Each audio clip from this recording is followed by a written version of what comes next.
ഒരു നാട് ഒരുമിച്ച് നിന്നാൽ എങ്ങനെ ഒരു ദുരന്തത്തെ അതിജീവിക്കാം എന്നുള്ളതിൻ്റെ ഏറ്റവും വലിയ ഉദാഹരണമാണ് ഈരാറ്റുപേട്ട. ഈരാറ്റുപേട്ടയിൽ എനിക്ക് പിന്നിൽ കാണുന്നതാണ് ഒരു സൗഹൃദ കിച്ചൺ. ഈ സൗഹൃദ കിച്ചണിൽ നിരവധി ആളുകൾ, ആയിരക്കണക്കിന് ആളുകൾക്കാണ് ഭക്ഷണം ഇത്തരത്തിൽ നൽകുന്നത്. നമുക്ക് ആദ്യം ആ ദൃശ്യങ്ങളൊന്ന് കണ്ടിട്ട് വരാം. ഭക്ഷണം ഉണ്ടാക്കുന്ന അതിൻ്റെ ഒരു പാചകത്തിൻ്റെ ആ ദൃശ്യങ്ങളിലേക്ക് ഒന്ന് പോയിട്ട് നമുക്ക് പെട്ടെന്ന് തിരിച്ചു വരാം. അത് ആ ദൃശ്യങ്ങളിൽ കാണാം പല രീതിയിലുള്ള ആളുകളെല്ലാം തന്നെ നിന്നുകൊണ്ട് ഇത്തരത്തിൽ ഭക്ഷണം പാചകം ചെയ്യുന്ന ഒരു കാഴ്ചയാണ് ഈ കാണുന്നത്. ഇത് ആയിരക്കണക്കിന് ആളുകൾ, വീട് നഷ്ടപ്പെട്ടവർ, അത്തരത്തിൽ പല നിലാരംബരായ പല ജനങ്ങൾക്കും ഇവർക്കെല്ലാം തന്നെ ആശ്രയമാവുകയാണ് ഈ സൗഹൃദ കിച്ചൺ. ഇതിൻ്റെ മറ്റ് ദൃശ്യങ്ങൾ കാണാം. ഇവിടെ കുറേ ചേച്ചിമാർ നിന്ന് ഈ പാചകം ചെയ്യുന്നത് നമുക്ക് കാണാം. ഈ പല വിധത്തിലുള്ള ആളുകൾ, അതായത് ഭക്ഷണം കഴിക്കാൻ, ഒരു നേരത്തെ ആഹാരം കഴിക്കാനായിട്ട് ബുദ്ധിമുട്ടി, ഈ വെള്ളപ്പൊക്കത്തിൽ ബുദ്ധിമുട്ടി കഴിയുന്ന ആളുകൾക്ക് ഭക്ഷണം എത്തിച്ചു കൊടുക്കുന്ന ഒരു വലിയൊരു കൂട്ടായ്മ, അതാണ് ഈ ഈരാറ്റുപേട്ട ടൗണിൽ നമുക്ക് കാണാൻ സാധിക്കുന്നത്. ഇതൊരു സൗഹൃദ കൂട്ടായ്മയുടെ പേരിൽ, ഈരാറ്റുപേട്ട സൗഹൃദ കൂട്ടായ്മയുടെ പേരിലാണ് ഈ കിച്ചൺ ഇവിടെ നടത്തുന്നത്. ഇതിനോടകം തന്നെ ആയിരക്കണക്കിന് ആളുകൾ ഭക്ഷണം കഴിക്കുന്നുണ്ട് ഇവിടുന്ന്. ഇത്തരത്തിൽ ഉള്ളൊരു വലിയൊരു സംഗമെന്ന് തന്നെ പറയേണ്ടിയിരിക്കുന്നു. ഈരാറ്റുപേട്ടയെ സംബന്ധിച്ച് ഒരു വലിയ ദുരന്തത്തെ അവർ അതിജീവിക്കുന്ന കാഴ്ചയാണ് ഈ കാണുന്നത്. കഴിഞ്ഞ ദിവസം കയറിയ വെള്ളം പല വീടുകളും നശിച്ചു പോകുന്ന ഒരു സാഹചര്യമുണ്ടായി. പലരും ക്യാമ്പുകളിലേക്ക് മാറുന്ന ഒരു സാഹചര്യമുണ്ടായി.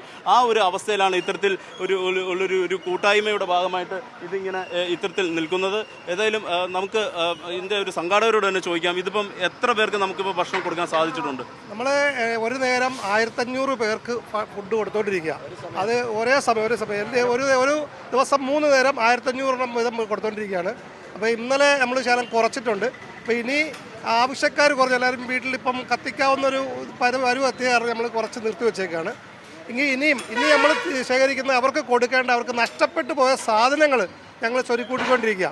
ഇപ്പം തൊടുപുഴ മഹാറാണിയിലത്തെ സാധനം, പിന്നെ തൊഴുത്തരങ്ങൾ അങ്ങനെയെല്ലാം വരുന്നുണ്ട്. ഇപ്പം കുറച്ച് പേര് ബെഡ് കൊണ്ടെത്തുന്നു. അങ്ങനെ എല്ലാ സാധനവും ഇങ്ങോട്ട് വന്നുകൊണ്ടിരിക്കുക. അതെല്ലാം നമ്മുടെ ബെഡ് തൊട്ട് എല്ലാ സാധനവും നഷ്ടപ്പെട്ട വീടുണ്ട്. ഒരു ഉപകരണം അവരുടെ വീട്ടിലില്ല. അത് ഞങ്ങൾ കൊടുക്കാനുള്ളൊരു പദ്ധതിയായിട്ട് മുന്നോട്ട് പോവുക. അപ്പം 4 കോടി രൂപയുടെ പ്രോജക്റ്റ് ഇട്ടുകൊണ്ട് നമ്മൾ ഇറങ്ങിയേക്കുന്നത്. ഇപ്പം അത് 2 കോടി രൂപ അടുത്തായിട്ടുണ്ട്. ബാക്കിയെല്ലാം ഞങ്ങളിങ്ങനെ സ്വരൂപിച്ചുകൊണ്ടിരിക്കുക ജനങ്ങളിൽ നിന്ന്. അത് പിന്നെ ഈ വെള്ളം കയറാത്ത വീടുകളിൽ ഒരുപാട് വീടുണ്ട്.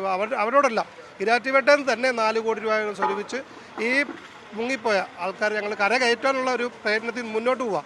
അതിന് ഈരാറ്റുപേട്ട നഗരസഭയും പൗരാവലിയും ഓരോരുത്തരും, ആരുടെ പേരെടുത്ത് പറയാൻ പറ്റില്ല, അതുപോലെ എല്ലാവരും നല്ല സേവനത്തിലാണ്. ഒരു ദുരന്തം വന്നു കഴിഞ്ഞാൽ നാട് എങ്ങനെ ഒരുമിച്ച് നിൽക്കണം എന്ന ഏറ്റവും വലിയ ഉദാഹരണമാണ് ഈരാറ്റുപേട്ടയിൽ കാണുന്നത്. അതിൻ്റെ ഭാഗമായിട്ടാണ് ഇനി ഇത് എത്ര ദിവസത്തേക്ക് നമുക്കിത് തുടർന്ന് കൊണ്ടുപോകാൻ പറ്റുന്നത്? എപ്പം നമുക്കിത് അതിജീവിച്ച് മുന്നേറാൻ സാധിക്കും? ഇപ്പം ഏതാണ്ട് 4 ദിവസമായിട്ട് നമ്മൾ കാര്യങ്ങളെല്ലാം ചെയ്തുകൊണ്ടിരിക്കുകയാണ്. ഇപ്പോൾ ഒരുമാതിരി ഒരു 90 അല്ലെ 80% വീടുകൾ ഭക്ഷണം പാകം ചെയ്യാമെന്നുള്ള രീതിയിലായിട്ടുണ്ട്. ഇനി അവർക്ക് ആവശ്യം അവരുടെ അടിസ്ഥാന സൗകര്യമായ കട്ടിൽ, അതുപോലെ പിന്നെ ബെഡ്, പാത്രങ്ങൾ, പിന്നെ വസ്ത്രങ്ങൾ, അങ്ങനെയുള്ള സാധനങ്ങളും കൂടെ കിട്ടിയാൽ ഏകദേശം ഒരു 90% വീടുകളുടെ കാര്യത്തിൽ ഒരു തീരുമാനമാവും. പിന്നെ ഉള്ള കടകളാണ്. പിന്നെ അത് കഴിഞ്ഞ ശേഷമാണ് കടകളുടെ കാര്യങ്ങളിലേക്ക് കടക്കാൻ. അപ്പോൾ അർജൻറ്റായിട്ട് ഇപ്പോൾ ഞങ്ങളിപ്പം ഭക്ഷണം ഏതാണ്ട് കൊടുത്തുകൊണ്ടിരുന്ന വീടുകളിലൊക്കെ ഒരു 50-60% പാകം ചെയ്യാൻ തുടങ്ങിയിട്ടുണ്ട്. അവർക്ക് വേണ്ട മറ്റ് അടിസ്ഥാന സൗകര്യങ്ങൾ എത്തിക്കാനുള്ള ഒരു തിരക്കിലാണ് ഞങ്ങൾ. അത് ഉടൻ തന്നെ ഒരു 2-3 ദിവസത്തിനുള്ളിൽ അതിനൊരു തീരുമാനം ഉണ്ടാക്കാനുള്ള തീരുമാനമാണ്.